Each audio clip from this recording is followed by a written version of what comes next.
안녕하세요. 액티브 시니어 시대의 노인 놀이터를 연구하고 있는 문화 콘텐츠학 박사 고민정입니다. 반갑습니다. 다들 알고 계시다시피 우리나라가 이 고령화 속도가 굉장히 빠른데요.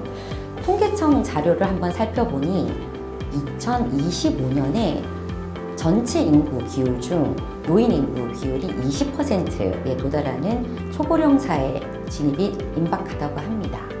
자, 이제부터는 이 노인 정책, 노인 건강, 질병 사후 관리에서 벗어나 진정으로 예방 차원의 실질적인 정책을 비로소 할 때가 됐습니다. 본격적으로 노인 놀이터 얘기를 한번 해볼까요? 노인 놀이터 연구 부분은요, 노인들에게 필요한 공간과 컨텐츠가 무엇이 있을까 라고 하는 고민에서부터 시작이 됐고요.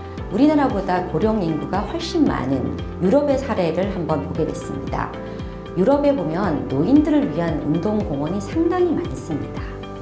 그래서 고령 인구가 많은 이 유럽에 가서 노인 놀이터가 어떻게 설치되고 운영되고 그리고 사용되어지고 있는지 그 사례를 한번 살펴봤습니다.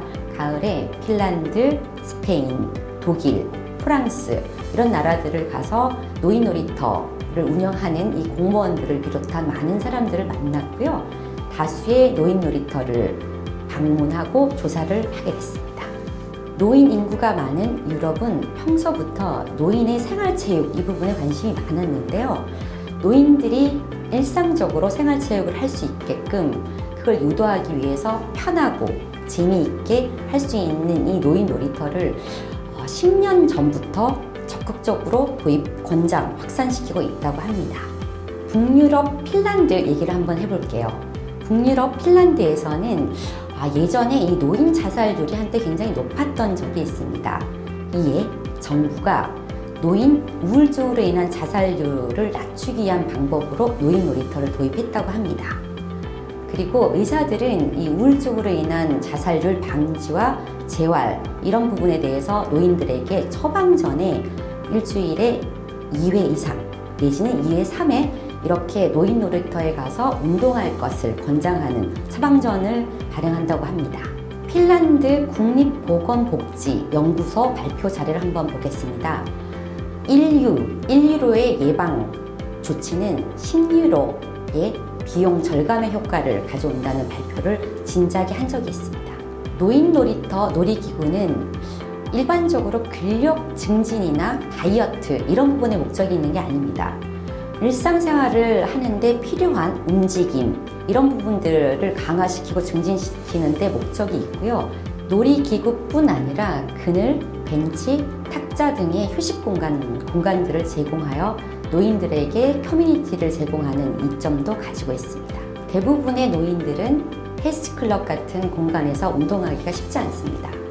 그래서 노인 놀이터 같은 공간에서 쉽고 편리하고 재미있게 운동을 함으로써 건강을 챙기는 것이 훨씬 더 효율적인 방법입니다. 핀란드 나플란드 대학에서 3개월간 매주 90분씩 65세에서 90세 노인들을 대상으로 노인 놀이터에서 운동을 한 이 조사를 하게 됐습니다. 그 결과 낙상 방지라든지 장애물 회피 능력, 유연성 여러 면에서 굉장히 유의미한 개선 효과를 봤다고 합니다. 그림에서 보듯이 노인 놀이터는 노인 일상생활에서 필요한 계단 오르락내리락 다니기, 물건 천장에서 내리기, 그리고 핸드폰, 스마트폰 이용할 수 있는 부분, 낙상 방지 이러이러한 부분들에 대해서 필요한 능력을 키우는 데 목적이 있고 실질적으로 큰 도움을 주고 있다고 합니다. 올 초에 충청남도에서 노인 놀이터 도입을 위한 시범 사업을 하게 됐습니다. 그 결과 얼마 전에 공주시에서 노인 놀이터가 지어지게 되었습니다. 지금 현재는 노인 놀이터 이 시설은 지어진 상태이고요. 조경은 지금 공사가 진행되고 있습니다. 아마 내년 2, 3월 이 정도 시점이면 노인 놀이터가 완성될 듯 합니다. 지금 현재 노인 놀이터를 이용하는 부분은 아직 어렵고요. 내년에 볼 수 있습니다. 자, 이 노인 놀이터 제품은 우리나라에 없는 관계로 핀란드 랍셋이라고 하는 수입 물품이고요. 지금 현재로는 조달청에 등록된 제품 또한 없다고 합니다. 자, 이제부터 노인 놀이터 어떻게 지을지 한번 말씀드리겠습니다. 자, 노인 놀이터를 짓는데 가장 중요한 것은 이 접근성입니다. 부지가 필요한데요. 이 부지가 어떤 위치에 있는가? 노인들한테 가장 필요한 부분들은 집 가까이, 생활 반경 안에 들어오는 거리, 그리고 익숙한 공간, 이런 부분이 굉장히 중요한 부분인데요. 첫 번째가 이런 부분이고요. 두 번째, 그 다음에 조경 공사가 있습니다. 어른들한테 필요한 부분들은 노인 놀이터에 들어가는 놀이기구뿐만 아니라 이 조경이라고 하는 부분들이 정신적, 정서적 이런 부분에 민감한 영향을 끼치기 때문에 굉장히 신경을 써야 될 부분입니다. 그리고 그 다음에는 어린이 놀이터처럼 이 기반 공사가 들어가야 되고요. 자, 중요한 이 노인 놀이터에 들어가는 놀이기구 제품값을 말씀드리겠습니다. 수입품인데요. 40평 기준에 10개, 놀이기구 10개가 한 세트입니다. 설치비 포함한 가격은 5천만 원 정도라고 하고요. 그리고 50평인 경우에는 15개가 한 세트로 되어 있습니다. 설치비 포함한 가격은 7천만 원 정도 소요된다고 합니다. AS는 2년 동안 무상 지원이 된다고 하고요.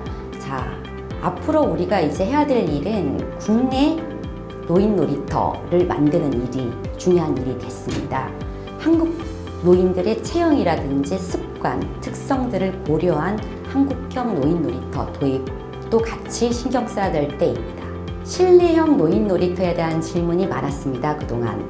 자, 노인 놀이터 자체가 집안에 고립된 노인들에게 밖으로 나갈 수 있는 그런 여러 가지 형태의 프로그램을 만들어주고 공간을 만들어주고 하는 이유 때문에 설치됐기 때문에 굉장히 많은 노인 놀이터가 실내가 아닌 실외에 만들어졌는데 물론 실내도 가능합니다.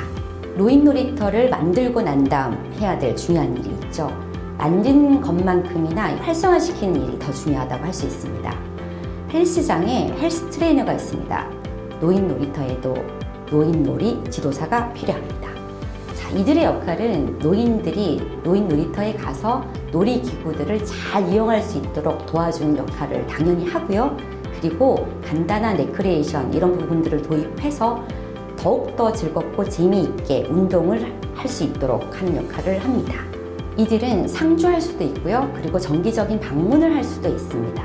또한 노인의 건강을 체크할 수도 있고요. 그리고 노인 놀이터 이용에 따른 건강이라든지 신체적인 변화 이런 부분들을 기록할 수도 있습니다.